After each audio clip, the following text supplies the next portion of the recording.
प्यारे विद्यार्थियों नमस्कार। स्वागत है आप सभी का आपके अपने यूट्यूब चैनल आरपीसीटी फॉर में। तो जो भी विद्यार्थी सीईटी की तैयारी कर रहे हैं दोस्तों, सीईटी 12वीं लेवल की तैयारी करने वाले सभी दोस्तों के लिए क्लास बहुत इंपॉर्टेंट रहने वाले साथियों।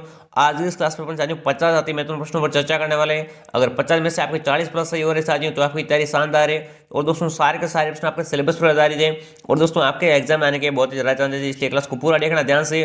दोस्तों आपके एडमिट कार्ड भी जारी हो चुके हैं, इसलिए क्लास को रेगुलर लेना है। एक क्लास सुबह आती है, एक क्लास शाम को। तो चलिए पहला प्रश्न आपके सामने, कौन सा अनुच्छेद विशेष रूप से मुख्यमंत्री के कार्यों से संबंधित है?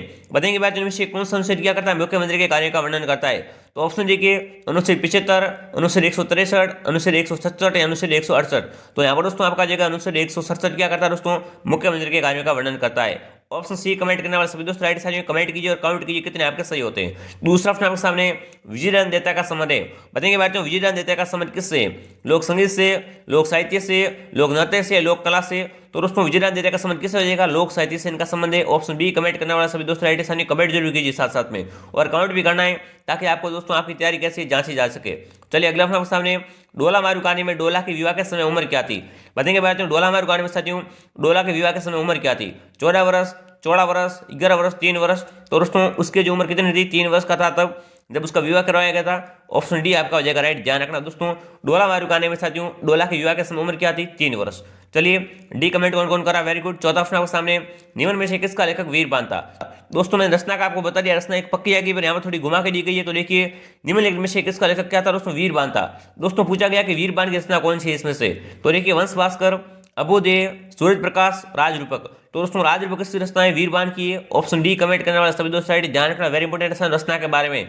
चलिए दोस्तों मैंने कम से कम 15 मॉडल पेपर को छाना है, उसमें से आपको मोस्ट लगा वही मैं लेके आया हूँ। अब देखिए 500 प्रश्न आपके सामने, डूंगरपुर बांसवाड़ा क्षेत्र में कौन सी भाषा बोली जाती है? दोस्तों डूंगरपुर बांसवाड़ा क्षेत्र में कौन सी भाषा बोलते हैं? मारवाड़ी, नेवाली, वागड़ी, वाड़ी। जल्दी से कमेंट करेंगे दोस्तों, कौन सा क्षेत्र है डूंगरपुर बांसवाड़ा में? तो दोस्तों वागड़ी बोली जाती है। ऑप्शन सी कमेंट करने वाला सभी दोस्त राइट है। ध्यान रखना दोस्तों, डूंगरपुर बांसवाड़ा क्षेत्र में कौन सी भाषा बोलते हैं? वागड़ी। अब देखिए वेरी इंपोर्टेंट साथियों, राजस्थान का एकीकरण कब पूर्ण हुआ था? बताएंगे साथियों राजस्थान का एकीकरण है दोस्तों कब पूर्ण हुआ था? आप चाहे किसी भी एग्जाम का पेपर उठा के देख लो, ये प्रश्न आपको सीधा मिलेगा एकीकरण के बारे में। तो बताएंगे साथियों राजस्थान का एकीकरण कब पूर्ण हुआ था? 1957 में, 1947 में, 1952 में, 1956 में। जल्दी से कमेंट कीजिए दोस्तों, राजस्थान का एकीकरण कब पूर्ण हुआ था? तो दोस्तों यहाँ पर आपका जगह क्या 1956 में, ठीक है ना। 1956 में सानी क्या हुआ था? राजस्थान का एकीकरण जो पूर्ण हुआ था। ऑप्शन डी कमेंट करने वाला सभी दोस्त साइड डी कमेंट करा, वेरी गुड दोस्तों, आपकी तैयारी बहुत ही बढ़िया है। अब सानी क्या है, एडमिट कार्ड भी आपके आ चुके हैं, तो आपकी तैयारी तो भाई शानदार होनी चाहिए ना दोस्तों। रेगुलर क्लास आती है, क्लास में रेगुलर जुड़े रहिए, आपकी जीके की गारंटी मेरी। अब देखिए राज्य में राजनीतिक गतिविधियों के संचालन हेतु किस राज्य में 1934 में पार्लियामेंट की स्थापना की गई? दोस्तों राज्य में राजनीतिक गतिविधियों के संचालन हेतु किस राज्य में 1934 में क्या की गई दोस्तों? पार्लियामेंट की स्थापना की गई। कब साथियों? 1934 में। अरे दोस्तों जोधपुर में की गई थी, ठीक है ना दोस्तों। जोधपुर में पार्लियामेंट की स्थापना कब की गई थी? 1934 में। ध्यान रखना क्यों की गई थी साथियों? राज्य में राजनीतिक गतिविधियों के संचालन हेतु की गई थी। ऑप्शन ए कमेंट करने वाला सभी दोस्त राइट, ए कमेंट कौन कौन करा, वेरी गुड। चलिए आगे बढ़ते हैं। अगला प्रश्न देखिए, 8 ऑप्शन आपके सामने साथियों, एक एक प्रश्न क्या आपके लिए इंपोर्टेंट रहने वाला है। और साथियों आपके सारे के सारे क्या है, ब्लू प्रिंट पर आधारित प्रश्न है, एग्जाम में पक्का यही आएंगे। अब देखिए 8 ऑप्शन आपके सामने, कंदोरा पहना जाता है। दोस्तों कंदोरा नामक आभूषण कहां पर पहनते हैं? ललाट पर, गले में, कमर पर या कलाई पर? तो आप सभी को बता सकते आभूषण कितने इंपॉर्टेंट है। तो दोस्तों कंदोरा नामक आभूषण पहनते हैं कमर पर। ऑप्शन सी कमेंट करने वाले सभी दोस्त राइट है, ध्यान रखना, वेरी इंपॉर्टेंट है। चलिए 9 ऑप्शन देखते हैं। 9 ऑप्शन आपके सामने क्या पूछ रहा है, देखिए तारकसी के आभूषण के लिए राजस्थान का कौन सा स्थान प्रसिद्ध है? बताएंगे साथियों तारकसी के आभूषण के लिए साथियों को राजस्थान का कौन सा स्थान है जो प्रसिद्ध है? नाथद्वारा, चित्तौड़गढ़, बाड़मेर, उदयपुर। सभी साथी कमेंट कीजिए दोस्तों, तारकसी के आभूषण के लिए साथियों राजस्थान का कौन सा स्थान प्रसिद्ध हो जाएगा? नाथद्वारा। नाथद्वारा का ध्यान रखना साथियों, तारकसी का आभूषण के लिए साथियों ये क्या है? राजस्थान का स्थान फेमस है नाथद्वारा, वेरी इंपॉर्टेंट है। ऑप्शन ए कमेंट करने वाले सभी दोस्त राइट है। काफी बच्चों को पता नहीं होगा, पर दोस्तों यही प्रश्न आपके सीईटी में आएंगे, लेवल भी यही रहेगा, लेवल का ही कॉपी यही होंगे। अब देखिए तेजा जी के चबूतरे को थान तथा पूजारी को क्या कहा जाता है? बताएंगे बच्चों तेजा जी के चबूतरे को क्या कहते हैं? थान कहते हैं। अगर आपको पता नहीं था तब याद रखना। और दोस्तों पूजारी को क्या कहते हैं? शरणागत, सोहड़, मोडला या साथियों देव जी। जल्दी से कमेंट कीजिए दोस्तों, तेजा जी के चबूतरे को थान तथा पूजारी को क्या कहते हैं? तो यहाँ पर दोस्तों आपका जगह मोडला कहते हैं, ठीक है ना। ऑप्शन सी कमेंट करने वाला सभी दोस्त राइट, ध्यान रखना, वेरी इंपोर्टेंट है। चलिए आगे बढ़ते हैं दोस्तों, एक एक प्रश्न आपके लिए क्या रामबाण है भाई। अब देखिए संत विवाह की गुफा कहाँ पर है? आप देख लो हर पेपर में यही प्रश्न आते हैं, संत विवाह की गुफा कहाँ पर है? तो बताएंगे विद्यार्थियों संत विवाह की गुफा कहाँ पर है? टोडा में, धनेरा में, गागरोन में, पीपाड़ में। तो दोस्तों संत पीपा की गुफा कहाँ पर है? पीपाड़ में नहीं है भाई, ठीक है ना, टोडा हो जाएगा। ऑप्शन ए कमेंट करने वाले सभी दोस्त राइट है, ध्यान रखना। संत पीपा की गुफा कहाँ पर है साथियों? टोडा में, गलत करके माता ना। चलिए ये आपके 2 नंबर पक्के। 12 ऑप्शन आपके सामने देखिए, 18वीं शताब्दी में जयपुर का प्रख्यात पोर्ट्रेट चित्रकार कौन था? बताएंगे साथियों, 18वीं शताब्दी की बात हो रही साथियों। 18वीं शताब्दी में जयपुर का साथियों प्रख्यात पोर्ट्रेट चित्रकार कौन था? साहिबराम, रामजी दास, राम गोपाल या साथियों हीरानंद? जल्दी से कमेंट कीजिए। 12 में क्या हो जाएगा? तो दोस्तों यहाँ पर साहिबराम, ठीक है ना, ध्यान रखना। दोस्तों 18वीं शताब्दी में जयपुर का प्रख्यात पोर्ट्रेट का चित्रकार कौन था साथियों? साहिबराम। ऑप्शन ए आपका हो जाएगा राइट। दोस्तों चाहे प्रश्न आपको हार्ड लग रहे हो सरल लग रहे हो, प्रश्न तो यही आने वाला है, सच्चाई यही है। अब देखिए 13 ऑप्शन आपके सामने, बिजोली आंदोलन के दौरान 1922 के साथियों समझौते के प्रति बिजोलिया जागीरदार का क्या रवैया था? वेरी इंपॉर्टेंट है साथियों। बिजोलिया किसान आंदोलन के दौरान साथियों 1922 में साथियों समझौते के प्रति साथियों बिजोलिया जागीरदार दोस्तों रवैया क्या था? पूर्ण रूप से स्वीकार था, ठीक है, लागू करने को मना था, या साथियों मांडा के विवेक पर छोड़ दिया था, या साथियों ब्रिटिश सरकार को जो प्रशिक्षित कर दिया था? जल्दी से कमेंट कीजिए। वेरी इंपॉर्टेंट है साथियों। बिजोलिया आंदोलन के दौरान 1922 के साथियों समझौते के प्रति बिजोलिया जागीरदार का साथियों जो क्या रवैया था? जल्दी से कमेंट करना है। तो यहाँ पर दोस्तों आपका हो जाएगा लागू करने को क्या कर दिया था? मना कर दिया था। ऑप्शन बी आपका हो जाएगा राइट, ध्यान रखना। वेरी इंपॉर्टेंट है साथियों, आंदोलन भी। दोस्तों ऐसे प्रश्न आएंगे तो आपको रट के जाना है प्रश्नों को। चलिए 14 ऑप्शन आपके सामने, कंपनी अधिकारी जिसकी 1857 की साथियों क्रांति के दौरान कोटा में हत्या की गई थी। बिल्कुल भाई दोस्तों, उसकी भी हत्या होती है, उसके 2 पुत्रों को पीका उस क्रांति में मारे गए थे कोटा में। तो बताएंगे भाई वे कौन था? साथियों कंपनी अधिकारी जिसके साथियों क्या है 1857 की क्रांति के दौरान दोस्तों कोटा में हत्या कर दी गई, वो आपका हो जाएगा साथियों कौन? मेजर बर्टन, ठीक है ना। मेजर बर्टन के साथियों उसके 2 पुत्र सहित क्या कर दी थी? कोटा में हत्या कर दी गई थी। ऑप्शन सी कमेंट करने वाला सभी दोस्त राइट, ध्यान रखना। वेरी इंपॉर्टेंट है साथियों, एर एग्जाम आता ऑप्शन। चलिए 15वां देखते हैं। 15 ऑप्शन आपके सामने पूरे 50 प्रश्न करवाने वाला हूं, वीडियो को पूरा देखना है और कमेंट करना कितने आपके सही होते हैं। अब देखिए ऐतिहासिक स्थल मानगढ़ राजस्थान के किस जिले में स्थित है? साथियों ऐतिहासिक स्थल कौन सा? मानगढ़। अरे दोस्तों दूसरा जलियांवाला बाग हत्याकांड भी इसे कहते हैं। तो बताएंगे साथियों मानगढ़ धाम साथियों राजस्थान के कौन से जिले में स्थित है? उदयपुर में, प्रतापगढ़ में, बांसवाड़ा में, डूंगरपुर में? जल्दी से कमेंट कीजिए दोस्तों। ऐतिहासिक स्थल साथियों मानगढ़ राजस्थान के कौन से जिले में स्थित है? तो यहाँ पर दोस्तों आपका जगह बांसवाड़ा में, ठीक है। अगर दोस्तों आपको साइंस की क्लास चाहिए, कंप्यूटर की क्लास चाहिए, आप सभी कमेंट करना, आपके लिए मैं क्लास लेके आऊंगा। तो ऑप्शन सी आपका हो जाएगा राइट। दोस्तों मैं आपके लिए क्या पूरी तरह से समर्पित हूँ, तो आप भी थोड़ी क्या करेंगे, वीडियो को लाइक करेंगे, शेयर करेंगे। 16 ऑप्शन आपके सामने देखिए, राजस्थान का कौन सा क्षेत्र बेल बूटे की छपाई की परंपरागत कला के लिए जाना जाता है? बताएंगे दोस्तों, वेरी इंपॉर्टेंट है साथियों। राजस्थान का कौन सा क्षेत्र बेल बूटे की छपाई की साथियों परंपरागत कला के लिए जाना जाता है? सांगानेर, बस्सी, बगरू या साथियों मोनेलैला? अरे साथियों क्या इसमें क्या होता है साथियों? मिट्टी की मूर्तियों की कलात्मक दोस्तों जो कला क्या है, मोनेलैला गांव की फेमस है। तो यहाँ पर तो पूछा साथियों राजस्थान का कौन सा क्षेत्र बेल बूटे की छपाई की साथियों परंपरागत कला के लिए जाना जाता है? तो ये दोस्तों आपका जाएगा बगरू, ठीक है। बगरू आपका सी ऑप्शन बिल्कुल राइट है, ध्यान रखना इंपॉर्टेंट है दोस्तों। बगरू क्या साथियों? ये साथियों बेल बूटे की छपाई के लिए जाना जाने वाला स्थान है। अगला ऑप्शन आपको सामने देखिए, लोहागढ़ दुर्ग किस जिले में स्थित है? बताएंगे साथियों लोहागढ़ दुर्ग साथियों कौन से जिले में स्थित है? जयपुर में, जोधपुर में, भरतपुर में, जैसलमेर में? बिल्कुल भाई लोहागढ़ दुर्ग साथियों कहां पर है? लोहागढ़ किला कहां पर है? जल्दी से कमेंट करेंगे। तो ये दोस्तों आपका पड़ता है भरतपुर में, ठीक है ना। भरतपुर में स्थित है साथियों लोहागढ़, ध्यान रखना। सी कमेंट करने वाले सभी दोस्तों राइट साथियों। एक प्रश्न आपका क्या है? फोर्ट से पक्का आएगा, किले से। चलिए 18 ऑप्शन आपके सामने, मूसी रानी की छतरी स्थित है। बताएंगे साथियों मूसी रानी की छतरी कहां पर है? अलवर में, बूंदी में, टोंक में, पाली में? जल्दी से कमेंट कीजिए दोस्तों, वेरी इंपॉर्टेंट है। मूसी महारानी के साथ छतरी कहां पर स्थित है? तो ये दोस्तों आपकी स्थित है अलवर में, ध्यान रखना। अलवर में स्थित है, ऑप्शन ए कमेंट करने वाले सभी दोस्त राइट है। कमेंट जरूर कीजिएगा दोस्तों, इन प्रश्नों को आपको रट के ही जाना है, भले वीडियो को 5 बार देख लो, भूलना मत। अगला प्रश्न आपके सामने, नृत्य शैली जो ग्रास या जनजाति से संबंधित नहीं है। अब यार इनमें से कौन सी नृत्य की शैली क्या दोस्तों ग्रासियों से संबंधित नहीं है? वालर, मादल, गवरी और लूर? बताएंगे भाई साथियों कौन सी शैली का साथियों क्या है ग्रास से संबंधित नहीं है? जल्दी से कमेंट करना। यहाँ पर नृत्य की 4 शैलियां दी गई हैं, तो यहाँ पर दोस्तों आपके जी कौन सी? गवरी। गवरी नृत्य साथियों क्या ग्रासियों में नहीं किया जाता है, ध्यान रखना। ऑप्शन सी कमेंट करना सभी दोस्त राइट है। और दोस्तों वालर तो इनका क्या है प्रमुख दोस्तों नृत्य है ग्रासियों का, ध्यान रखना। तो यहाँ पर दोस्तों आपका हो जाएगा ऑप्शन सी बिल्कुल राइट है। चलिए आगे बढ़ते हैं। अगला प्रश्न आपको सामने देखिए, 20वां देखिए क्या पूछ चुका है। बिल्कुल एला ख्याल लोक संगीत राजस्थान के किस क्षेत्र से संबंधित है? बताएंगे भाई तो एला ख्याल का आप संबंधित नाम सुना होगा। तो दोस्तों एला ख्याल लोक संगीत राजस्थान के किस क्षेत्र से संबंधित है? देखिए भीलवाड़ा अजमेर से, सीकर झुंझुनू से, जोधपुर बीकानेर से, या साथियों दौसा और सवाई माधोपुर से? जल्दी से कमेंट कीजिए दोस्तों। एला ख्याल साथियों लोक संगीत का संबंध कौन से क्षेत्र से हो जाएगा? तो दोस्तों इसका सीधा संबंध किससे है? दौसा और सवाई माधोपुर से, ध्यान रखना। ऑप्शन डी कमेंट करने वाले सभी दोस्त राइट साथियों। सारे के सारे प्रश्न आपके सिलेबस पर आधारित, एक प्रश्न आपका वार का नहीं लाया मैंने। 21वां प्रश्न आपके सामने डी क्या पूछ चुका है। जयपुर राज्य में कन्यावध को किस वर्ष गैर कानूनी घोषित कर दिया? बताएंगे साथियों दोस्तों जयपुर में कन्यावध को जो किस वर्ष क्या कर दिया था? गैर कानूनी घोषित कर दिया था। तो देखिए 1840, 1842, 1844 या 1846 बताएंगे साथियों। जयपुर राज्य में साथियों कन्यावध को किस वर्ष क्या कर दिया, गैर कानूनी घोषित कर दिया था। तो यहाँ पर दोस्तों आपका 1844 में, ठीक है ना, 1844 में साथियों क्या कर दिया था जयपुर में, क्या भाई जो भी कन्यावध करेगा उसको साथियों क्या होगी, सजा मिलेगी। ऑप्शन सी आपका हो जाएगा राइट। चलिए आगे बढ़ते हैं। अगला प्रश्न आपको सामने क्या पूछ रहा है, देखिए तेजाजी मेले का आयोजन किया जाता है। बताएंगे बात, तेजाजी का मेला कहाँ पर लगता है, मेड़ता में, गोठ मांगड़ोद में, परबतसर में, नागौर में। बताएंगे भारतीयों दोस्तों तेजाजी का मेला कहाँ पर लगता है, यहाँ पर परबतसर और नागौर दो है, तो आपको ध्यान रखना है। अगर परबतसर ना हो और नागौर हो तो नागौर राइट करना है, और दोनों हो तो क्या करना है आपको, तो आपको परबतसर राइट करना है। ऑप्शन सी कमेंट करने वाले सभी दोस्त राइट साथियों।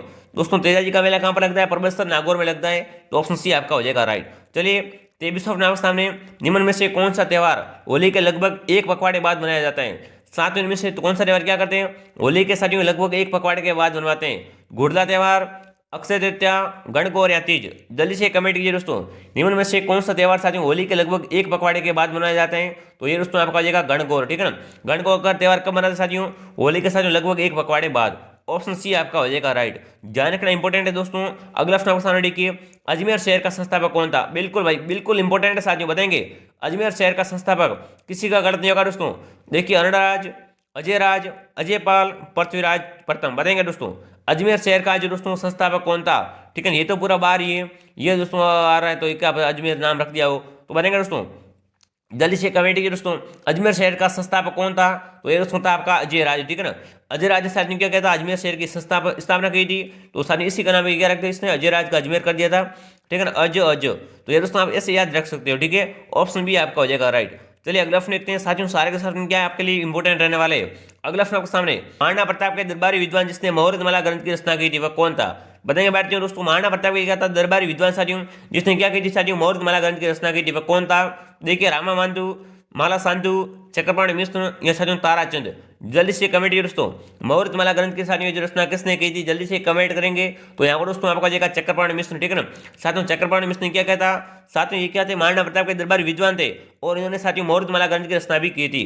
ऑप्शन सी बताने वाले सभी दोस्तों राइट, ध्यान रखना इंपॉर्टेंट है। चलिए आगे बढ़ते हैं। 26 ऑप्शन आपके सामने देखिए, अकबर ने राणा उदय सिंह को ढूंढने के लिए किसे गिरवा की पहाड़ी में भेजा था। वेरी इंपॉर्टेंट है साथियों, किसका राइट होता है बताएंगे दोस्तों अकबर ने राणा उदय सिंह को ढूंढने के लिए किसे साथियों गिरवा की पहाड़ी में भेज दिया था। देखिए बाज बहादुर को, जयमल को, मान सिंह को, साथियों हुसैन कुली खां को। बताएंगे दोस्तों अकबर ने उदय सिंह को ढूंढने के लिए साथियों किसे गिरवा की पहाड़ी में भेजा था, जल्दी से कमेंट कीजिए। तो यहाँ पर दोस्तों आपका जाएगा हुसैन कुली खां को, ठीक है ना। हुसैन कुली खां को साथियों अकबर ने क्या कहा था, जा जल्दी और कहाँ पर भेजा था उसको, गिरवा की पहाड़ी में। पीछे भेजा था कि वहां पर उदय सिंह है या नहीं, उसको ढूंढ के लेके आ। तो ऑप्शन डी आपका हो जाएगा राइट। ध्यान रखना इंपॉर्टेंट है दोस्तों। अगला प्रश्न देखते हैं, ऐसे प्रश्न आपको दोस्तों क्या है सीटी का एग्जाम देखने को मिलने वाले हैं, इसलिए डरना नहीं। एडमिट कार्ड आने की क्या दोस्तों, काफी बच्चे डर गए एडमिट कार्ड से, डरिए मत। चलिए अगला प्रश्न सामने, राजस्थान के कौन से ताम्रपत्र से रानी कर्मावती द्वारा जोर के प्रमाण मिले। बताएंगे भारतीयों दोस्तों राजस्थान के कौन से ताम्रपत्र से क्या मिले, रानी कर्मावती से जोर के, तो इसके साथ क्या मिले, ऐसे प्रमाण मिले। तो देखिए आहट ताम्रपत्र, खेरौदा ताम्रपत्र, पूर्व ताम्रपत्र, ऐसा चीगली ताम्रपत्र। तो यहाँ पर दोस्तों आपका जगह पूर्व ताम्रपत्र, ठीक है ना। दोस्तों पूर्व ताम्र में क्या लिखा गया है कि रानी कर्मावती ने क्या कहता है, जोर किया था, इसके प्रमाण भी मिले। ऑप्शन सी आपका हो जाएगा राइट। ध्यान रखना इंपॉर्टेंट है। चलिए अगला प्रश्न देखते हैं। अगला प्रश्न वेरी इंपॉर्टेंट है कि राजस्थान ऊर्जा विकास प्राधिकरण की स्थापना हुई थी। बताएंगे भारतीयों राजस्थान ऊर्जा विकास प्राधिकरण की स्थापना कब हुई, 1993 में, 1982 में, 1983 में, 1985 में। जल्दी से कमेंट कीजिए दोस्तों, राजस्थान ऊर्जा विकास प्राधिकरण की स्थापना कब हुई थी दोस्तों, इसके साथ स्थापना हुई थी कब, साथ 1985 में, ठीक है ना। 1985 में साथियों इसकी स्थापना हुई थी। ध्यान रखना 85 वेरी इंपोर्टेंट है साथियों। तो ऑप्शन आपका डी आपका हो जाएगा राइट। डी कमेंट कौन करा, वेरी गुड दोस्तों, कमेंट जरूर कीजिएगा, आपका खुद का टेस्ट है। और अभी तक दोस्तों आपने हमारा वीडियो को लाइक नहीं किया, लाइक करेंगे, शेयर करेंगे, सब्सक्राइब करेंगे दोस्तों। और इस क्लास की पीडीएफ के लिए दोस्तों हमारे आरपी स्टडी फेयर के नाम से टेलीग्राम चैनल आप सभी ज्वाइन कर लेंगे। तो देखिए अगला प्रश्न आपके सामने, देश का सबसे डी को सबसे बड़ा शीशा जस्ता का एकल जमाए। तो दोस्तों जब भी अपन बात करते हैं शीशा जस्ता की, तो साथियों जावर की खाने अपन को याद आती है। डी ऑप्शन आपका हो जाएगा राइट। ध्यान रखना शीशा जस्ता जावर याद रखना, ठीक है। चलिए आगे बढ़ते हैं। अगला प्रश्न आपके सामने क्या पूछा, 30वां के दोस्तों, राजस्थान का कौन सा जिला बेंटोनाइट का प्रमुख उत्पादक है। बताएंगे बात, राजस्थान में बेंटोनाइट का प्रमुख उत्पादन कहां से होता है, गंगानगर से, बाड़मेर से, जैसलमेर से, नागौर से। तो सर इसका जो उत्पादन होता है कहां से, बाड़मेर से होता है साथियों बेंटोनाइट का, ठीक है। ध्यान रखना ऑप्शन बी कमेंट करने वाला सभी दोस्त राइट है, बी बिल्कुल राइट है साथियों। चलिए आगे बढ़ते हैं। 32 के साथियों क्लास बहुत इंपोर्टेंट है, क्लास को पूरा देखना है। देखिए दर्रा वन्यजीव अभ्यारण्य, ओहो भाई साहब कब से पढ़ते हैं इसको, तो आज आया है। तो बताएंगे साथियों दर्रा वन्यजीव अभ्यारण्य कहां पर है, अजमेर में, कोटा में, धौलपुर में, जयपुर में। बताएंगे साथियों दर्रा वन्यजीव अभ्यारण्य साथियों कहां पर पड़ता है, तो ये साथियों आपका पड़ता है कहां पर, कोटा में स्थित है दर्रा वन्यजीव अभ्यारण्य। बी कमेंट करने वाला सभी दोस्त राइट है, बी कमेंट कौन करा, वेरी गुड। चलिए अगला प्रश्न की 33 क्या पूछ रखा है, वेरी इंपोर्टेंट। सीता माता वन्य जीव अभ्यारण्य मुख्यतः किस वन्य जीव के लिए प्रसिद्ध है, बताएंगे भारतीयों। दोस्तों सीता माता अभ्यारण्य स्थान किसके लिए प्रसिद्ध है, शेर के लिए, उड़न गिलहरियों के लिए, भालू के लिए, काला हिरण के लिए। जल्दी से कमेंट करिए दोस्तों, सीता माता वन्य जीव अभ्यारण्य किसके लिए फेमस है, उड़न गिलहरियों के लिए फेमस है, ठीक है ना, उड़न गिलहरियों के लिए फेमस है। ऑप्शन बी आपका हो जाएगा राइट। बी कमेंट करा, वेरी गुड, ध्यान रखना साथियों, सीता माता वन्य जीव अभ्यारण्य किसके लिए फेमस है, उड़न गिलहरियों के लिए। बी आपका हो जाएगा राइट। चलिए आगे बढ़ते हैं। चौथे सवाल देखिए क्या पूछेगा, वेरी इंपोर्टेंट। देखिए बांस किस श्रेणी में आता है, वेरी इंपोर्टेंट साथियों, किस को पता है बांस साथियों किस श्रेणी में आता है, वृक्ष की श्रेणी में आता है, झाड़ी की श्रेणी में आता है, घास की श्रेणी में आता है साथियों, पर्वतरोही में आता है। जल्दी से कमेंट करें दोस्तों, बांस किस श्रेणी में आता है, तो दोस्तों बांस जो घास की श्रेणी में आता है, ध्यान रखना ऑप्शन सी आपका हो जाएगा राइट। सी कमेंट कौन कर रहा है, वेरी गुड, वेरी इंपोर्टेंट है साथियों, बांस किस श्रेणी में आता है, घास की श्रेणी में आता है। चलिए अगला देखिए, अगला ऑप्शन वेरी इंपोर्टेंट है साथियों, बड़ा देकर डरना नहीं है। तो देखिए साथियों, राजस्थान में डेयरी किसानों के लिए पहला पूरी तरीके से संचालित डायरेक्ट पेमेंट प्लेटफॉर्म है, बताएंगे भारतीयों। जल्दी से कमेंट करिए दोस्तों राजस्थान में डेयरी किसानों के लिए पहला पूरी तरीके से संचालित डायरेक्ट पेमेंट प्लेटफॉर्म कौन सा हो जाएगा, भूपे, सब पे, डेयरी पे या साथियों पे कैश। जल्दी से कमेंट कीजिए, वेरी इंपोर्टेंट है, गलत कोई करके मत आना। तो यहाँ पर दोस्तों आ जाएगा भूपे, ठीक है ना, भूपे साथियों क्या ध्यान रखना दोस्तों, राजस्थान में डेयरी किसानों के लिए पहली बार पूरी तरीके से संचालित डायरेक्ट पेमेंट प्लेटफॉर्म है, तो ऑप्शन है आपका हो जाएगा राइट। वेरी इंपोर्टेंट है दोस्तों, भूलना मत। अगला देखिए, अगला आपके सामने देखिए, भील जनजाति में कच्चा बू कौन पहनता है, बताएंगे भारतीयों। साथियों भील जनजाति में कच्चा बू कौन पहनता है, नवयुवक लड़का, बालक, पुरुष, महिलाएं। तो दोस्तों पहला तो ये बताना चाहिए कि कच्चा बू क्या था साथियों, ये साथियों महिलाओं का वस्त्र होता है, इन्हें साथियों महिलाएं पहनती है, ध्यान रखना ऑप्शन बी आपका हो जाएगा राइट, ठीक है ना। साथियों बिलों में कच्चा बू कौन पहनता है, बिलों की महिलाएं पहनती है, ऑप्शन सीधा डी आपका राइट हो जाएगा। चलिए अगला प्रश्न देखते हैं। अगला आपके सामने, राजस्थान के कौन से दो जिलों में जनसंख्या घनत्व 500 प्रति वर्ग किलोमीटर से अधिक है, जनगणना 2011 अनुसार आपको बताना है, तो बताएंगे अभ्यर्थियों। राजस्थान के सारे कौन से दो जिलों में जनसंख्या घनत्व 500 प्रति वर्ग किलोमीटर से अधिक है, जनगणना 2011 के अनुसार आपको बताना है। तो देखिए जयपुर, बिल्कुल दोस्तों जयपुर तो फिक्स है, ठीक है ना, जयपुर तो देखिए चारों में दिया गया है। अब जयपुर के साथ आप उसको लेना चाहते हो तो दोस्तों इसका साथ आ जाएगा जयपुर और भरतपुर, ठीक है ना। इन दो जिलों में सानी क्या है, इन जिलों में सानी जनसंख्या घनत्व क्या है, 500 प्रति वर्ग किलोमीटर सानी क्या अधिक है, ऑप्शन बी आपका हो जाएगा राइट। चलिए आगे बढ़ते हैं। अगला देखिए, वेरी इंपोर्टेंट साथियों, हर प्रश्न देखिए मरुस्थलीय पौधारोपण व मृदा संरक्षण केंद्र स्थित है, बताएंगे भारतीयों। दोस्तों वेरी इंपोर्टेंट है, किसका गलत नहीं होगा, ठीक है ना। दोस्तों मरुस्थलीय पौधारोपण व मृदा संरक्षण केंद्र कहाँ पर है, नागौर में, बीकानेर में, बाड़मेर में, जोधपुर में। तो ये दोस्तों कहाँ पर है, ये दोस्तों आपका बाड़मेर में, ठीक है ना। बाड़मेर में साथियों कौन सा केंद्र है, मरुस्थलीय पौधारोपण व साथियों मृदा संरक्षण, ऑप्शन सी आपका हो जाएगा राइट। दोनों में कौन सा बूस है, बाड़मेर भर के आना है। अगला देखिए, निम्नलिखित में से कौन सी नदी राजस्थान से होकर नहीं बहती है, बताएंगे भाई, इनमें से कौन सी नदी का साथियों राजस्थान से होकर नहीं बहती है। जल्दी से कमेंट दोस्तों, बहती का नहीं पूछा, नहीं का पूछा है, तो दोस्तों यहाँ पर हो जाएगी क्या, ताप्ती नदी। ताप्ती नदी साथियों का राजस्थान में नहीं बहती, ऑप्शन सी आपका हो जाएगा राइट। बाकी वाले भाई अपने राजस्थान में बहती है। चलिए 40 वाले देखते हैं। 40 आपके सामने, तो तरुण भारत संघ संगठन निम्न में से किस क्षेत्र के लिए कार्य कर रहा है, बताएंगे भारतीयों। कौन से कार्यक्रम साथियों, तरुण भारत संघ संगठन साथियों किस क्षेत्र में कार्य कर रहे हैं, तो देखिए महिला सशक्तिकरण के लिए, भ्रष्टाचार निरोध के लिए, जल संरक्षण के लिए, ये साथियों आदिवासी तरुण विकास के लिए। जल्दी से कमेंट करिए दोस्तों, संघ कौन सा, संगठन कौन सा है, भारतीय तरुण संघ संगठन साथियों किस क्षेत्र के लिए कार्य कर रहा है, तो ये दोस्तों कार्य कर रहा है किसके लिए, जल संरक्षण के लिए कार्य में लगा हुआ है, ऑप्शन सी आपका हो जाएगा राइट। वेरी इंपोर्टेंट साथियों, याद रखना, भूलना मत। चलिए अगला देखते हैं। अब देखिए क्या पूछ चुका है, राजस्थान में किस भौतिक क्षेत्र में मुकुंदराखी पहाड़ियां स्थित हैं, बताएंगे बातियों। राजस्थान में साथियों जो किस भौतिक क्षेत्र में क्या पड़ती है, मुकुंदराखी पहाड़ियां। भाई मुकुंदराखी पहाड़ियां साथियों राजस्थान में कहां पर पड़ती है, माई बेसिन में, शेखावाटी प्रदेश में, हाड़ौती पठार में, साथियों दक्षिणी अरावली में। जल्दी से कमेंट कीजिए दोस्तों, राजस्थान के साथियों किस भौतिक क्षेत्र में क्या पड़ती है, मुकुंदराखी पहाड़ियां स्थित हैं। तो दोस्तों मुकुंदराखी पहाड़ियां पर कहां पर हो जाएगी, ये साथियों हाड़ौती पठार में, ठीक है ना। हाड़ौती पठार में साथियों क्या है, मुकुंदराखी पहाड़ियां, ऑप्शन सी आपका हो जाएगा राइट। चलिए दोस्तों क्लास अंधी उपड़ा में आ चुकी है, क्लास को पूरा देखना और कमेंट करना कितने आपके सही होते हैं। अब देखिए, झालावाड़ और बांसवाड़ा जिले की जलवायु किस खंड में समझ लेते हैं, बताएंगे भारतीयों। दोस्तों झालावाड़ और बांसवाड़ा में किस प्रकार की जलवायु पाई जाती है, तो देखिए आंध्र प्रदेश, ठीक है, आंध्र शुष्क प्रदेश, अति आंध्र प्रदेश, उप आंध्र प्रदेश आई नहीं, ठीक है। आंध्र टाइपिंग मिस्टेक है तो बताएंगे दोस्तों झालावाड़ और बांसवाड़ा जिले की जलवायु खंड में किस में समझ लेते हैं। जल्दी से कमेंट कीजिए दोस्तों, बांसवाड़ा और झालावाड़ में साथियों किस प्रकार की जलवायु पाई जाती है, तो ये साथियों पाई जाती है अति आंध्र प्रदेश से, ठीक है ना। ये दोनों क्या साथियों अति आंध्र प्रदेश में आते हैं, ऑप्शन सी आपका हो जाएगा राइट। जलवायु के बारे में वेरी इंपोर्टेंट है। चलिए अगला देखते हैं 43 वाले की क्या पूछ रखा है दोस्तों, एक इंपोर्टेंट प्रश्न है, ठीक है, सीटी के लिए वेरी इंपोर्टेंट रहने वाला। देखिए दोस्तों राजस्थान में करौली जिले का गठन कब हुआ था, बताएंगे बात जो साथियों, राजस्थान में करौली जिले का गठन कब हुआ था। देखिए 1998 में, 1995 में, 1997 में, ठीक है। डेट आपको याद नहीं है, कोई बात नहीं, आप सही बता दीजिए, यहाँ पर इनमें से कोई नहीं। बताएंगे साथियों। राजस्थान में करौली जिले का गठन कब हुआ था? तो ये दोस्तों कब हुआ था? बिल्कुल आप सही कमेंट करें साथियों, 1997 में, ठीक है ना। 19/7/1997 में क्या हुआ था? राजस्थान में करौली जिले का गठन हुआ था। ऑप्शन डी बताने वाले सभी दोस्त राइट है। ध्यान रखना साथियों, गठन के बारे में वेरी इंपॉर्टेंट है। अगला देखिए, अगला प्रश्न सामने, भारतीय संविधान के अनुसार राजस्थान को भारत के किस श्रेणी के राज्य में रखा गया है? बताएंगे साथियों, भारतीय संविधान के अनुसार साथियों राजस्थान को भारत के किस श्रेणी के साथियों राज्य में रखा गया है? तो देखिए, प्रथम श्रेणी भाग ए में, द्वितीय श्रेणी भाग बी में, तृतीय श्रेणी भाग 3 में, साथियों स्वतंत्र राज्य में। वेरी इंपॉर्टेंट है साथियों, इसका आंसर वही दे पाएगा जिसकी तैयारी शानदार है। तुक्का वाले से यहाँ पर नहीं चलेंगे। तो दोस्तों यहाँ पर आपका जगह स्वतंत्र राज्य में रखा गया है, ठीक है ना। ध्यान रखना, डी ऑप्शन आपका जगह राइट। ध्यान रखना साथियों, ठीक है ना।